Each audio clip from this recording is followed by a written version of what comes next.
Serial ఎప్పుడు introduce జేయాలనో మళ్ళీ introduce జేశారు అతన్ని. మీ ఫ్యాన్స్ పేజ్ వల్లగా తీసేయలేదు. ఫ్యాన్స్ పేజ్ వల్ల మళ్ళీ పిలవలేదు. పెట్టలేదు. ఎప్పుడు క్యారెక్టర్ నీడ్ ఉందో వాళ్ళు పిలవడం జరిగింది. That is a need. అంతే గదా! స్టోరీని బట్టి స్టోరీకి వెళ్తున్నారు. నీడ్. అతనికి హెల్త్ బాగోలేదు. హీరో బయటికెళ్ళాలి. లేకుండా చేయలేరు. ఒక అవును. హీరోని తీసుకొనొచ్చారు. నన్ను బెట్టారు. నన్ను చేయమన్నారు. ఒక లీడ్‌గా ఇచ్చారు నాకు. ఓకే. నేను చేశాను. రన్ చేశాను. ఇఫ్ ఐ ఫ్యూచర్ నాకేదన్నా ప్రాబ్లమ్ వస్తే నేను బయటకొస్తాను. That is my personal thing. బండబూతులు. హ్మ్. అమ్మని, అవును. ఇది అక్కని, కామన్ అయిపోయింది ఇది. చెల్లిని నిజంగా. ఆ! Best fellows. వీడికి ఇంటికి పోతే అది లేదు. ఇళ్ళల్లో వాళ్ళని బూతులు తిట్టడము. నిక్ నేమ్స్ పెట్టడము. లేకుంటే తెచ్చిత్తాడా వీడు? దాంట్లో ఒక్కొక్కడికి ఎంతెంత అవకాతుందో కూడా తెలీదు ఆడికి. చూస్తే 0 ఫాలోవర్స్. వాడు 0 ఫాలోవర్స్, 0 ఫాలోయింగ్ ఒక 10 పోస్ట్‌లు ఈళ్ళవే 4 అంతే. పెట్టుంటాడు. ప్రైవేట్‌లో వీడేమో ఉంటది. 350 మందిని ఎవరిని ఒక సెలబ్రిటీలని అంతే. నలుగురిని ఫాలో చేస్తుంటారు. 0 పోస్ట్, 0 ఫాలోయింగ్. అంతే. బయటకొచ్చి మాట్లాడరంటే మాట్లాడలేరు. అవును. లైవ్‌లో వచ్చినప్పుడు లైవ్‌లో పెట్టి మాట్లాడొచ్చుగా. లైవ్‌లో మాట్లాడొచ్చు కదా! నేను లైవ్‌లోకొస్తా రా బయ్. అంతే. మాట్లాడదాం. నీ అవకాతేంది, నా అవకాతేంది తెలుసుకుందాం. నేను నీలాగా నేను ఎక్కడున్నానో నేను సోషల్‌గా బతుకుతున్నాను. నేను ఊరికేనే రాలే. అవును. నువ్వు ఈ రోజు నాకు సీరియల్ ఆపేసినా కూడా బ్రహ్మాండంగా నన్ను ఇంట్లో కూర్చోబెట్టి మేపుతారు. 10 మంది డాక్టర్లు మేము ఇంట్లో. మీ కెరియరే నేనొక డాక్టర్. ప్యాషన్‌గా చేస్తున్నా అంతే. దీన్ని. డబ్బు కోసం గాదు. ఒక ప్యాషన్‌గా చేస్తున్నా. ఈ రోజు డ్యాడీ నేనేం చేయను డ్యాడీ ఇంట్లో కూర్చుంటా డ్యాడీ అంటే కూర్చోబెట్టి మేపుతారు. అంత అవకాతుంది. వీళ్ళకి తెలియకపోవచ్చు. నీకు తెలుసు కదా! మళ్ళీ I have a good fame as a doctor. నాకు డాక్టర్‌గా ఎంతమందికి మంచి సర్విస్ బాగుంది. చేస్తున్నారు. మంచి పేరుంది. నా నా మీద కొన్ని ఆర్గనైజేషన్స్ నన్నవుతున్నాయి. ఓహ్! సూపర్. మనకొక టెంపుల్ ఉంది. టెంపుల్‌కి ధర్మకర్తగా వ్యవహరిస్తున్నాను. మన ఓన్ ల్యాండ్‌లో మనం టెంపుల్ కట్టించాం ఓహ్! ఊర్లో. My father built it. మా ఫాదర్ తర్వాత మా అన్నయ్య నేనే కదా చూసుకోవాల్సింది. దానికి ఎవరి దగ్గర మేము పోయి దేహి అని చేతులు చాచి ఎవరిని డబ్బులు అడగట్లేదు. మేము సంపాదించిన దాంట్లోనే గుడికి పెడుతున్నాం. సో, తిరుపతి ఆహ్, రైల్వే స్టేషన్ ఆటో యూనియన్ హ్మ్. ఉంటది. అవును. స్టాండ్ 2 డిఫరెంట్ ఆటో స్టాండ్స్ ఉంటాయి. దానిలో ఒక యూనియన్ మెంబరే నేను. ఓహ్! బికాజ్ అక్కడ తిరుపతి రైల్వే స్టేషన్ ఆటో స్టాండే లేకుండా ఉండే అప్పుడు ఓకే. అప్పట్లో. దాన్ని మా ఫాదరే ఒక గవర్నమెంట్‌తో మాట్లాడి, ఇలా ఒక ఆటో స్టాండ్ కూడా ఒక యూనియన్ కావాలి. దానికి కూడా ఒక ప్లేస్ కావాలి. బికాజ్ నీకు తిరుపతి పిల్గ్రిమ్ సెంటర్ అని తెలుసు. అవును. అక్కడ టాక్సీ వాళ్ళకి సెపరేట్ స్టాండ్ ఉంది. బస్సులకి స్టాండ్ ఉంది. What about auto people? అందరూ టాక్సీల్లో పోలేరు. అవును. అందరూ బస్సుల్లో ట్రావెల్ చేయలేరు. వీళ్ళకొక ఆటో కావాలి. ప్రతి వచ్చేవాడు పిల్గ్రిమ్ కాదు గదా! అవును. పిల్గ్రిమే అవ్వాల్సిన అవసరం లేదు. తిరుపతికి వచ్చేవాడు కూడా ఉంటారు. సో, అలాంటి కండిషన్స్‌లో మా ఫాదరు రైల్వే డిపార్ట్‌మెంట్‌తో మాట్లాడి, ఒక ప్లేస్‌ని చెప్పి, ఓ ప్రాపర్ పేపర్ వర్క్ ద్వారా గవర్నమెంట్ నుంచి ఒక లీజ్‌గనుకో లీజ్ అదే. లాగా they have to pay for the place to the okay. అయినా గవర్నమెంట్. గూడా ఓకే. నామినల్ అమౌంట్ ఉంటది. వెరీ నామినల్ అమౌంట్ ఉంటుంది. ప్లేస్ చేసుకొని రైల్వే స్టేషన్ ముందు. సో, ఆ ఒక మంచిని గుర్తుపెట్టుకొని నన్ను ఒక మెంబర్‌గా చేశారు దానికి. వాళ్ళెప్పుడన్నా ఫంక్షన్ చేసినా, ఏదన్నా చేసినా నాకు నేను గూడా వీళ్ళు తిడుతున్నారు కదా! అని నేను ఆళ్ళకొక ఫోన్ చేసి చెప్పాననుకో, చేసుకుంటారు. వాంచి పారేస్తారు. మళ్ళీ వాళ్ళకొక్కడికే కాదు కదా బూతులొచ్చింది. మనకు గూడా ఉంది. నాలుక అందరికుంది. వాళ్ళకందరికీ ఉంది. అందరికుంది. బూతులు మాట్లాడడం పెద్ద మళ్ళా మ్యాటర్ కాదు. ఒకడిని క్రిటిసైజ్ చేయడం పెద్ద మ్యాటర్ కాదు. ఒకడిని నానా రకాల నేమ్స్ పెట్టి మాట్లాడడం గురించి గాదు.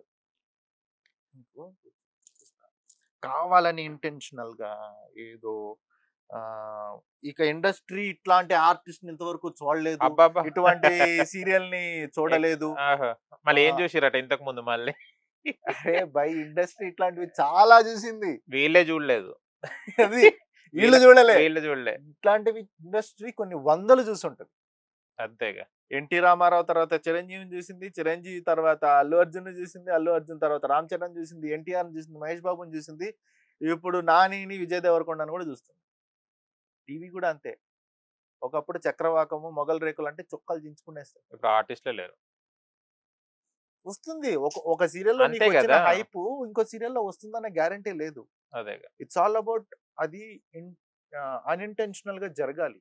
నేను ఒక సీరియల్ చేస్తున్నాను అనంటే, ఒక సీరియల్‌లో అసలు హైపే రాకపోవచ్చు. ఒక సీరియల్‌లో అద్భుతమైన క్యారెక్టర్ పడొచ్చు. అంతే. నా వల్లే సీరియల్ నడుస్తుంది అని చెప్పుకోవడం నా అంత గొర్రె ఇంకోడుండడు.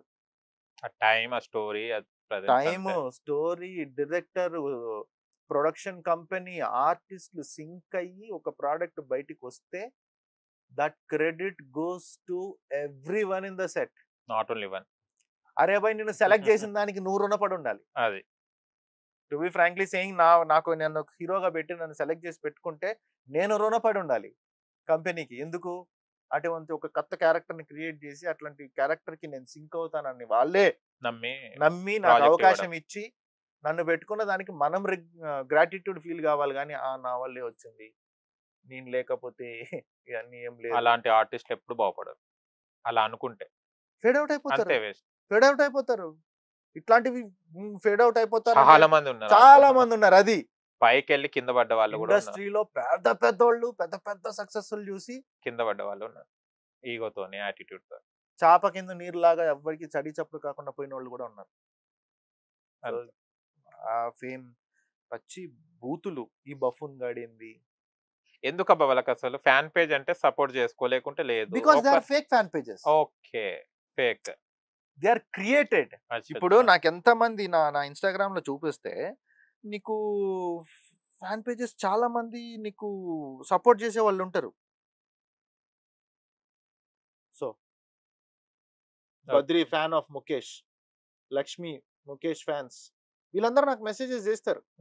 నేను చూస్తానో చూడనో తర్వాత విషయం. ఓకే, బట్ దేర్ ఆల్ మంచిగానే మంచిగా మెసేజ్ చేస్తారు. సార్ మేము Mukesh sir fans, but me acting కూడా చాలా బాగుంది. సపోర్టబుల్. ఓకే సార్ మీ షర్ట్ బాగాలేదు, మీ జుట్టు బాగాలేదు, దట్ ఆల్సో ఐ యాక్సెప్ట్. ఇలా చేంజ్ అని సజెస్ట్ ఇస్తే కూడా ఓకే, నో ప్రాబ్లం. ఇప్పుడు చూసేవాడు చూస్తేనే ఇస్తున్నారు. అవును. చూసేవాడు ఏం చూస్తాడు? నీ జుట్టు బాగోలేదు, నీ డ్రెస్ బాగోలేదు, ఇలా మెయింటైన్ లేకపోతే చేయండి. కొద్దిగా లావ్ అయినారు, ఇంతకు ముందు సన్నగా ఉండే ఇప్పుడు లావ్ అయ్యారు, అన్ని సజెషన్స్ చెప్పినప్పుడు తీసుకోవడంలో తప్పలేదు. ఆడిని తిట్టి, వాడి పర్సనల్ లైఫ్ అని తిట్టి, ఆడు బొకడాగాడని తిట్టి కామెంట్. నువ్వు వెళ్ళి పళ్ళు పిక్కోపో, నీకు అవసరమా యాక్టింగ్? వీడిని కూడా వస్తే వీటి కూడా పీక్తాం కదా. ఎవరో పనులు ఎందుకు హవ్లే అంటే నువ్వు పోయి పళ్ళు పిక్కోపో. అరే ఏమొస్తుందిరా దో. మరి మొన్న లైవ్ లో మన బఫూన్ చెప్పిన కామెడీ ఇదేనేమో. ఓహో, ఏం కామెడీ? ఏం లైవ్ అది? అచ్చా, ఇది నేనేమన్నా తిట్టినాను నేను, పేరు వచ్చి నల్లగించి. అది ఫేక్ పేరే, నల్లగించి పిల్లగించి. అరే ఏ లైవ్ లో ఎవడొస్తాడు? మను వస్తాడా? అదేగా. Who will come to live? That is Ravishankar Rathod, that is not మను.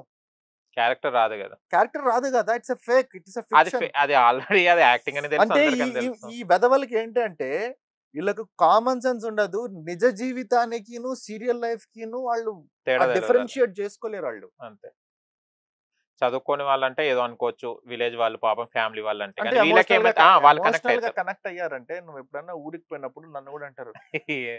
ఇప్పుడు నాతో మాట్లాడే వాళ్ళు చాలా మంది నా దగ్గరికి వచ్చేమంటారంటే, మీరు చాలా బాగా చేస్తున్నారండి, మా ఋషి మా వసుధారకు చాలా హెల్ప్ చేస్తున్నారు, ఆ శైలేంద్రని మొదలష్ట పెదవా అదే. ఆ అమ్మాయిని ఎప్పుడు ఇబ్బంది. That is like connecting to the family type లో వెళ్ళిపోతారు వాళ్ళు. క్యారెక్టర్. అంతే.